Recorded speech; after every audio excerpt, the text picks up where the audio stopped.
What's going on, everybody? We're back again with another video, and in this video I simply just want to talk about why capacity is important.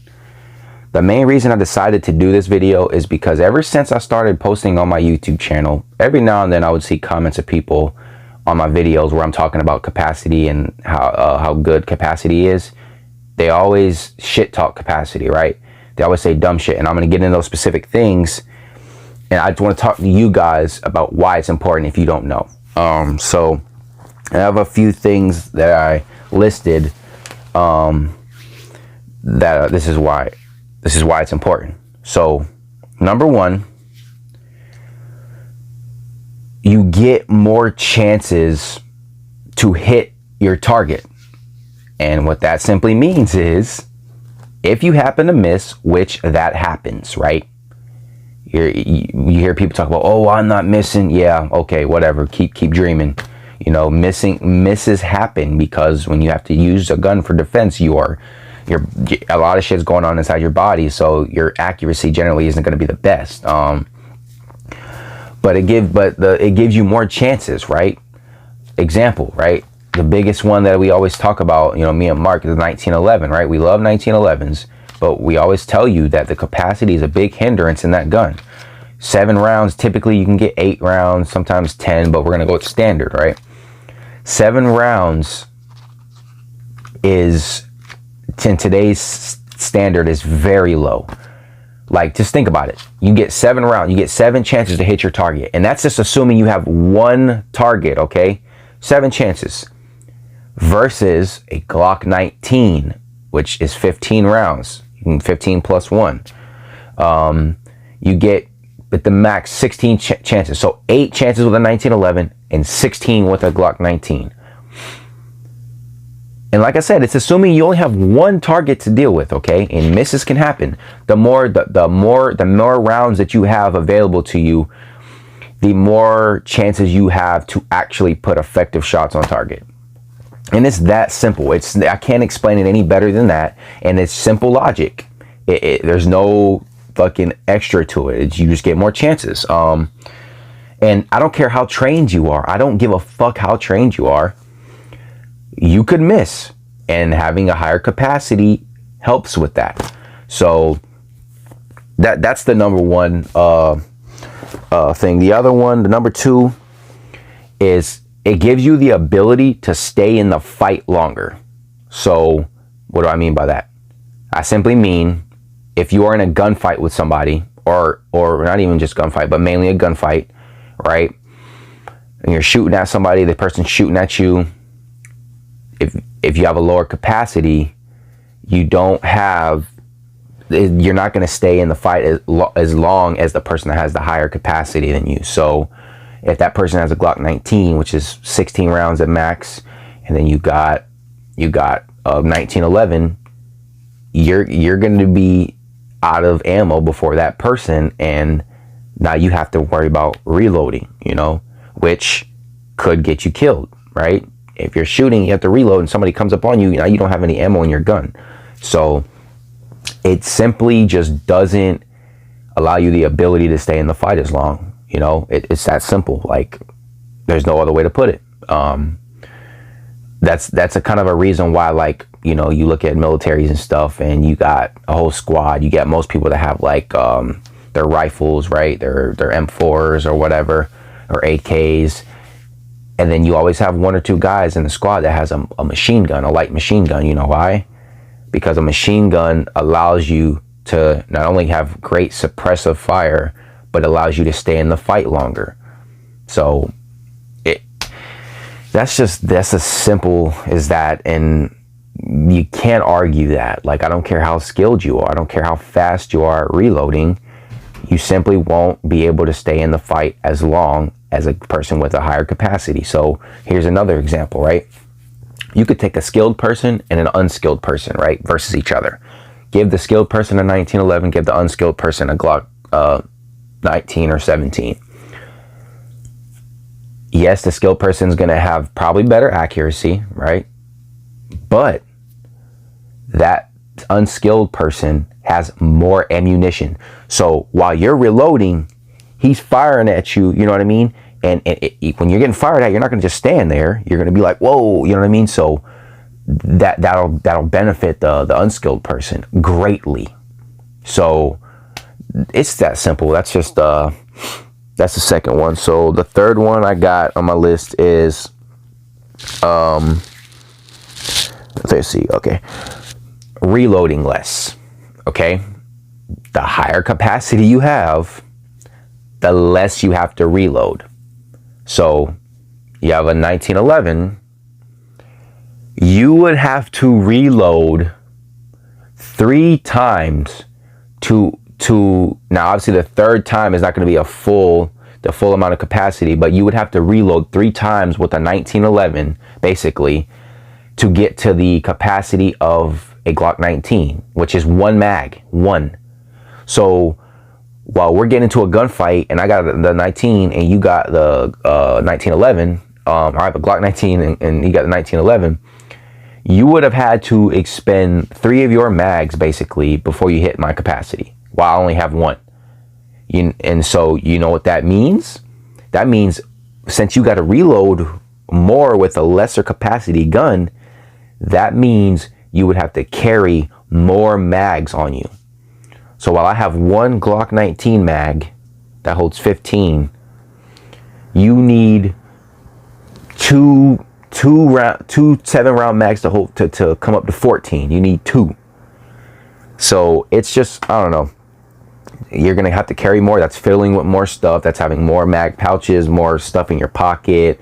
You know what I mean? So, or let's not forget that. Let's go with like a chest rig with the mag pouches. It's just more shit to deal with. So that's another thing. And these are basic things that I'm listing out. And most people understand this, but you got these people out here that just don't understand this. And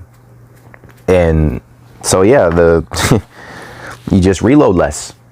Like I said, while you're reloading your 1911 multiple times, I'm just now ending on my first mag and going to my second mag, which would mean hypothetically you're going to be reloading another 2 or 3 times to come back to. So you get what I'm saying here, right? It's common sense, okay? But the fourth thing and final thing, and this is really important, especially with pistols, is more shots on target are more effective than less shots on target. It's that simple. Meaning, the more rounds, the more shots I put into the bad guy, the more effective it's going to be. The less effective. 15 or 16 shots is going to be more effective than 7 or 8 shots on a target. If you hit all on target, that's just a fact. Here, another way that it's more effective, or it kind of goes back to number 1, more chances to hit. Let's say I have a Glock 19. Let's go with 16 shots, and then you got a 1911, 8 shots, right? Let's say I miss 6 shots. I still have 10 shots left to hit, and those 10 shots, let's say I hit them all on target. Well, let's say at 1911, if I miss 6 shots, I only have 2 shots left. What's going to be more effective? 10 shots or 2 shots? It's that simple. Like, in every way, having a higher capacity gun is very beneficial. And especially with pistols, like, I've seen people take 14, 15 rounds to the chest, no problem. You know what I mean? Like, especially with pistols, man, the capacity is very important.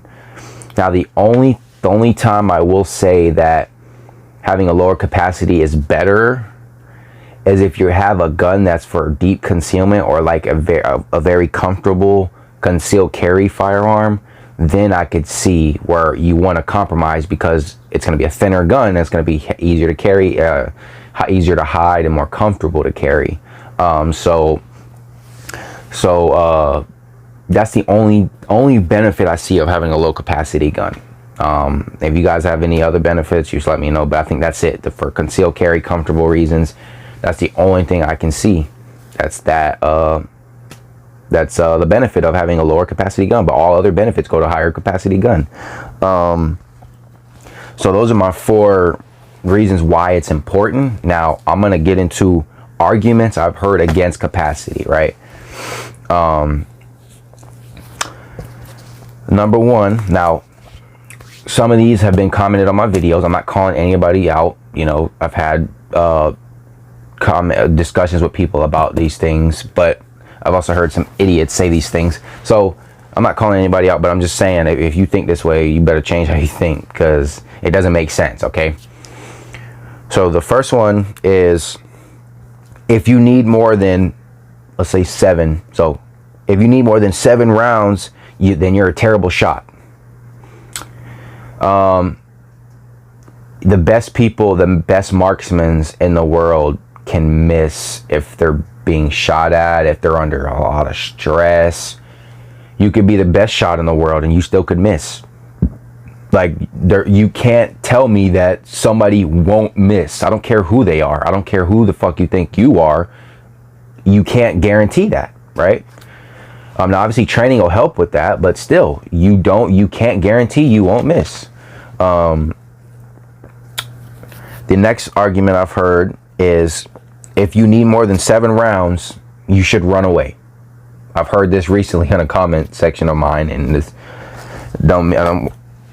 if the dude gets butthurt over this, that's on him. But I'm not trying to call him out. But this is a ridiculous argument that I've heard.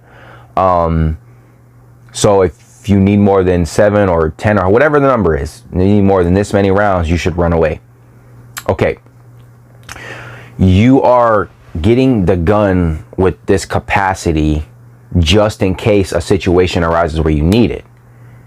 You don't know what situation you're going to be in. Like, so my point is, are you gonna just get the lower capacity gun and hope that you don't need the capacity?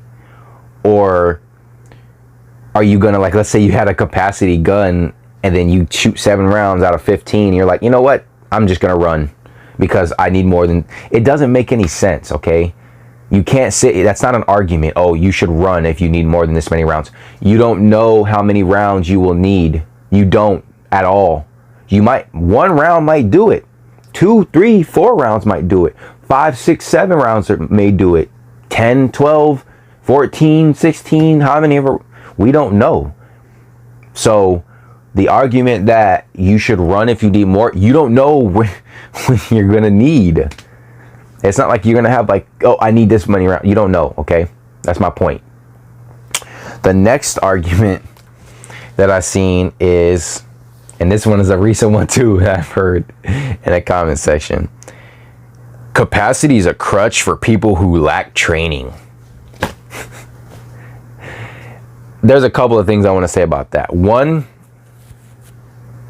there's plenty of people that have training, i.e. special forces, you got SWAT team, you got all these people who are highly trained that use firearms with great capacity, right? Whether it be pistols or rifles or shotguns, you know what I mean?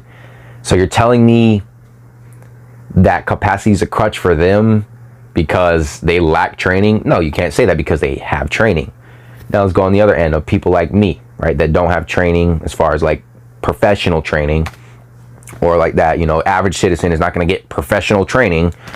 But my argument against that is, first of all, like I said, even if you have training, capacity is a benefit. Like, let's say you do have training, it's an even better benefit, because if you're trained, you're more trained to be more accurate under stress, it's even better for you, okay? Also, for people who aren't trained, it's better, not better, but it's good to have, because they may or may not miss, right? The benefits go from both training and not training. And another thing is, I commented this to this guy, and I said, your average person is not going to get training. They're not going to go and pay money to get training. That's not going to happen, all right? And my argument is, you don't need professional training to just simply own a firearm for defense. You don't at all. And I might make a video on that, explaining that, my opinion on that whole thing, but you don't need it. You don't need the training. You don't need to spend that money. Some people don't even have, you gotta think about it. Getting professional training takes time and money, which are both important things in people's lives. Some people don't have the time to go get training. Some people don't have the money to pay for training. So when you say it's a crutch for people who lack training, yeah, no, it's not. It's just a beneficial thing to have, whether you're trained or not. So that's just a stupid ass argument that I've seen in my comment section.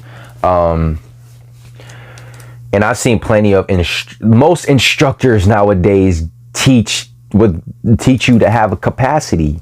Like, I don't know a single, I've never heard of a single instructor that said that would recommend you having like a 1911 over a Glock for defensive purposes. Like, I just don't know that. And mainly FUDs, they think that way. They're clinging on to that 1911, so that's how they do it. That's what they advertise. But the last argument, the last argument that I hear a lot is, my big caliber, whether it be any big caliber, 10 millimeter, 44 Magnum, blah, blah, blah, this one, whichever one, insert whichever big caliber, that big bore caliber that you want in there. My big caliber will do the job in one shot. All it takes is one shot. It's like, you don't know that, okay? You gonna bet your life on that? And then this is the problem too with people arguing against capacity. Remember, I told you in the beginning of the video, here we're assuming there's one target. Just imagine if there's multiple targets, okay? You're taking a gun with 7 shots, 6 shots out of a revolver against 4 armed dudes. What are you're gonna shoot all your shots, and then what's gonna happen next if they don't run? Now you gotta reload that damn revolver. It is not fast unless you're fucking Jerry Mitchellek or somebody. And you gotta, it's cumbersome, okay? It's all that's just stupid.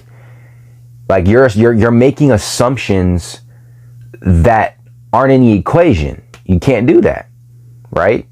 Like, against one person, a 6-shot revolver may do it. It may not do it. Like I've told you, I've seen people take multiple rounds out of pistols to the chest, and it's just, you got to take into account all the factors. You can't just think it's going to be only one person, or you can't just think it's going to be an unarmed person. You can't just assume that they're going to it's going to be like the movies where they get shot one time and they're like, and they die just immediately. No, and you might think they might go down with one hit. They may not. So taking all the factors in, capacity is extremely important. The only way I can see you not going for capacity is if you're going for a very small gun for carry purposes. But even carry purposes, if you're talking a standard carry gun, I would still go with a double stack gun that holds at least 10 rounds, at least. Okay. Same with home defense. So I can't really think of many scenarios where a smaller capacity gun is going to be beneficial. The only one I just mentioned. So that's some of the reasons why I believe mag capacity is important. And those are some of the stupid ass arguments that I've heard. And this is what I'm going to say to the people who make those dumbass arguments. The reason I believe they're making these arguments, those stupid ass arguments, is because they've gotten attached to a certain type of gun, like a 1911 generally, right? They've either grown up on it or whatever, and they don't want to admit that a gun like a Glock or an M&P or anything like that, with higher double stack polymer gun or anything, a double stack period, is better. They don't want to admit that it's better because it hurts their ego. That's really why you see people make these stupid ass arguments, because if you break down the arguments, they don't make sense in any way. They don't make sense. Okay, so that's what I think it is. I think their egos hurt because they can't admit that their gun isn't the best, that they love. They're just like, and this is the thing. If you want to carry like a 1911 or something or use it for home defense, that's on you, okay? I can't tell you what to do. but I'm going to explain to you why I wouldn't do that. And if somebody wants me to recommend a gun to use, I'm definitely not recommend something like a 1911 or anything with low capacity. I'm just not. It's the same thing like okay, these same people that make these arguments, oh, low capacity or high capacity is a crutch for people who don't train. All right, if that's your argument, I want you to take a single shot or a Derringer, like a 2-shot Derringer, right? Carry that. I want you to take a single shot or a double barrel shotgun in your home, keep it in home defense. I want you to get every low capacity gun. If you're so trained and you're so good, get every low capacity gun in every case you can, and don't even worry about double stack guns or anything with higher capacity. Don't worry about it. Why? Because it's a crutch for training, right? You see what I'm saying? You see how ridiculous that argument is? So, yeah, that's all I think about it. The people's egos are hurt, and that's it, you know. And they can argue all they want to. They can sit here and say, "Oh, but this and that." But I'm so quick at reloading my 1911, or I'm so quick at reloading my whatever. It's like, okay, and while you're reloading, I'm still shooting. So any reasonable person will understand what I'm talking about. Okay. And now, if I'm wrong about something, you just let me know. But I'm telling you right now, like this is my thoughts on it, and that's it, you know. So, and if you're one of these people who make those stupid ass arguments, don't get butthurt over this. I'm just calling out your shitty arguments. That's all. If you're easily offended, this is not the right channel for you. But that's just I just see people arguing against capacity when capacity is very important. You know, guns like this that hold 17 rounds of 9mm. That's awesome. And it's just beneficial in a damn near every way. So y'all, thanks for watching the video. Subscribe to the channel if you like my content. My name is Adam. If you didn't know that, go subscribe to Centerfire Podcast. It's my podcast channel, and go subscribe to Mark's channel, YSN_Santana 727, and be on the lookout for more videos. Peace.